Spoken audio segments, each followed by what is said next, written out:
Welcome back to another episode on the content section of the site. Now, today I'm going to touch on joint health and mostly on sort of how to improve your joint health or maintain good joint health.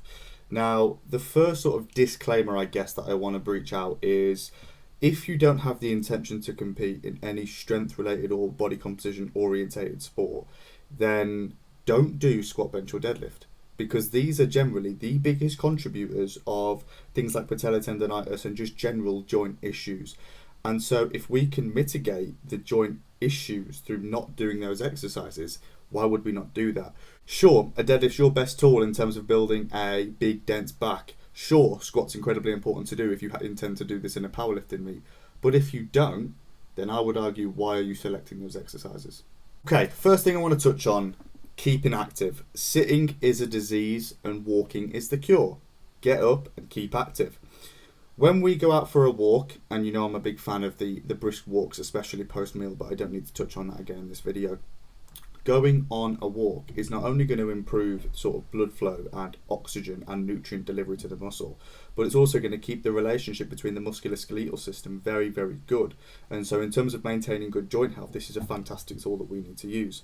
Not only that, but keeping active is something that we should do regardless of whether we have joint issues. Now, if you don't like going out for walks, or you're quite lazy, or you're really struggling to be in a calorie surplus, whatever it is, and you still want to incorporate exercises that are going to improve your joint health, but you can't be asked to go and do a walk, a resistance bike is going to be your best friend. Cycling on a resistance bike is concentric loading, and so all of a sudden we can still get blood flow to the muscle, but we're not going to be breaking down muscle tissue, or at least not as much, because we're not going to be going through any eccentric loading. Another mechanism of doing this is walking the stairs. Again, concentric loading, but the stress that's put on the cartilage here tends to put me off this one. And so I would try and avoid, if you can, walking stairs and go more for sort of a resistance bike or just keeping active by going on a walk. Next thing I'm going to touch on is injury management. Now, I have got a few videos that are going to be coming onto the site regarding injury management, injury prevention, injury rehabilitation, etc., etc. But in the short term, what I'm going to touch on is the 3-stage process. So if you're in the gym or even out of the gym and you notice some discomfort, I want you to immediately pull the source. Now, this is from a 3-stage process from Dr. Stuart McGill, which I very much sort of admire and I implement with myself and all my athletes. And this 3-stage process is crucial in my opinion. Now, the 3-stage process goes as follows. Eliminate the source of pain. Find a pain-free movement, just a replacement exercise that doesn't cause any pain, and move, keeping active, as I said, for tip number 1. So let's apply some context to this now. You're in the gym and you're on the Cybex hack squat, and and the reason I use this exercise is because I can really relate. Now on the Cybex hack squat, you may have some knee pain. So what do? We eliminate the source and we move to a exercise that isn't going to cause this pain. So if we're gaining patellar tendonitis from the hack squat, someone might be able to identify that this could be down to the fact that there's a lot of knee flexion here. And so let's select an exercise that doesn't have as much knee flexion. A perfect example would be a high and wide leg press. We can set our feet up in such a high and wide position that actually we can minimize knee flexion here. A progressive tool that we can use over time to progress this exercise, bringing the knees narrower and down, and this is going to allow more of that sort of tension to go onto the knee. And so that's your progression. Obviously, a regression, if you've started with a narrow, is to go up and wide again. We're on the high and wide leg press, and that is our pain-free replacement exercise. So the third tip to apply context to was keeping active and walking and moving. And so let's incorporate a 10-minute walk as part of the warm-up and the warm-down for the session. Let's incorporate 2 10-minute walks post 2 of our meals throughout the day.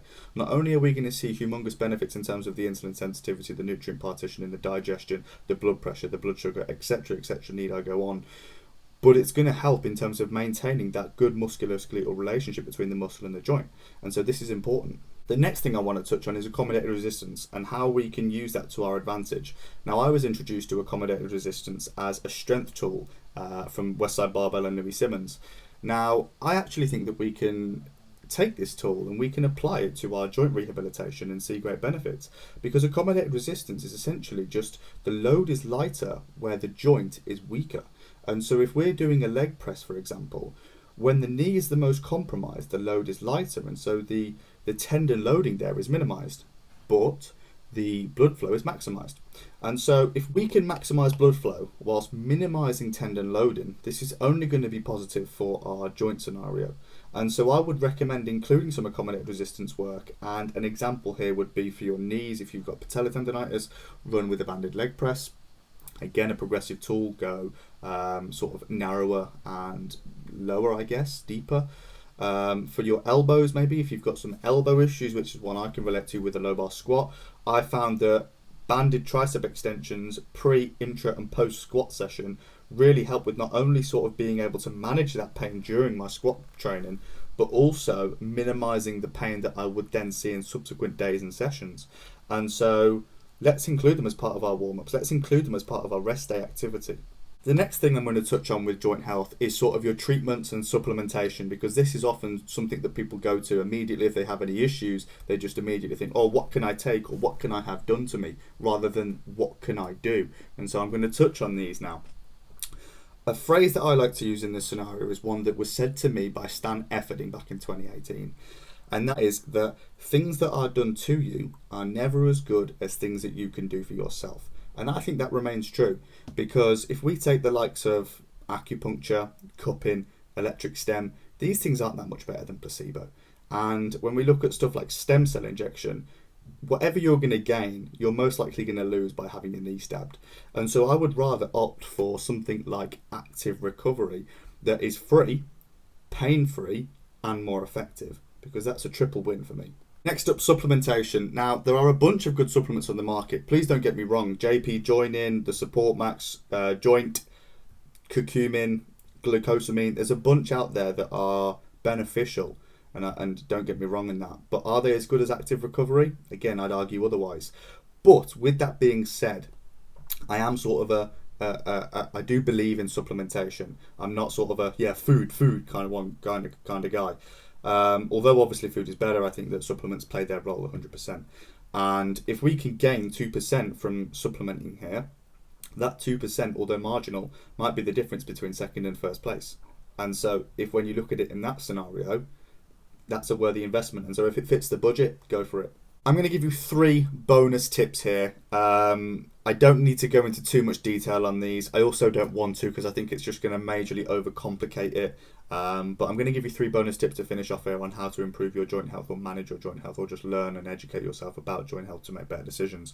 First thing is going to be, think about a rehabilitation process of a surgery. So a post-surgery rehabilitation program is what you will receive from the individual who has given you surgery and looking at your rehabilitation post. Now, often it's the rehabilitation process that's actually going to contribute the most to the healing or fixing of the reason why you had the surgery anyway. And so let's skip the surgery part and just do the rehabilitation part, because this is actually probably going to contribute more than the surgery would itself, but also it's going to link back to the 3-stage process that I spoke on earlier. So it's going to allow us to eliminate the source of pain. It's going to allow us to find a pain-free movement, and it's going to allow us to move a lot. And so this is only going to show, again, a positive benefit. The second bonus tip is to understand movement patterns. So our elbow goes through flexion and extension, the same way that our core is a stabilizer, not a flexor. And so we should train in this manner. So don't go doing any funky circumduction through your elbow, because it's going to stretch and loosen you off, because that's what the influencer said. Same way, don't follow your booty girl and ab workouts that are going to cause a lot of flexion through the core and cause bad spine mechanics. Stick to your planks, stick to your side planks, stick to your McGill Big 3. Likewise, stick to your flexion and extension, because this is what you're meant to be doing here. And if you do that, you are massively going to limit the risk. Because if you're going to go through all these funky movements, not only is this poor for strength training, because we don't want to be loose for strength training, but also you're going through range of motions that the muscle doesn't want to go through. That's never going to create that healthy relationship between the musculoskeletal system. Final bonus tip is understanding internal loads. Now, the internal load is roughly 15 times greater than the actual load. And so if you've imagined I'm now squatting 150 kilos on my back, a respectable load, and I then think about what that's going to equate to on my elbows, if my elbows are taking it in a low bar squat, that's 3,000 kilos. So do we really think that that's a healthy weight for the elbows? No. And so we have to then treat them with the respect they deserve for handling that. The same way that loading a bone is different from loading a muscle. We need to understand this. Loading a muscle takes 48 to 72 hours to recover, depending on the intensity of the exercise. Loading a bone takes about 5 days. And when we load this bone, it slightly bends and deforms, and it goes into this healing process. I'm not going to touch too much on it. It's essentially just it has this electric charge. It's absorbing calcium ions, magnesium ions. But the point that I wanted to get at this is that you're almost 50% more likely to get an injury during this phase. You are over 50% or more, around 50% more vulnerable. And so you need to understand this, because this is why I am against high frequency squat and deadlifts. People will say to me, why don't you deadlift 3 times a week, bro? Why don't you do squat and deadlift twice each a week, bro? That is why. Now, you'll see a lot of the strong guys, they only do squat once every fortnight and deadlift every other fortnight. There's a reason for that. Now, I personally think that you should assess your own volume and you should figure out what works for you. But for me, knowing what I know here and seeing it actually sort of reign true in my training, I'm never going to do more than once a week for squat and once a week for deadlift, and that's a high frequency block for me. Now, with that said, that's pretty much going to wrap up joint health. Again, I haven't gone into too much detail here. I hope it's provided some value. The take home here is that manning up never ends well. So think smartly here. Thank you for watching, and we'll see you in the next one.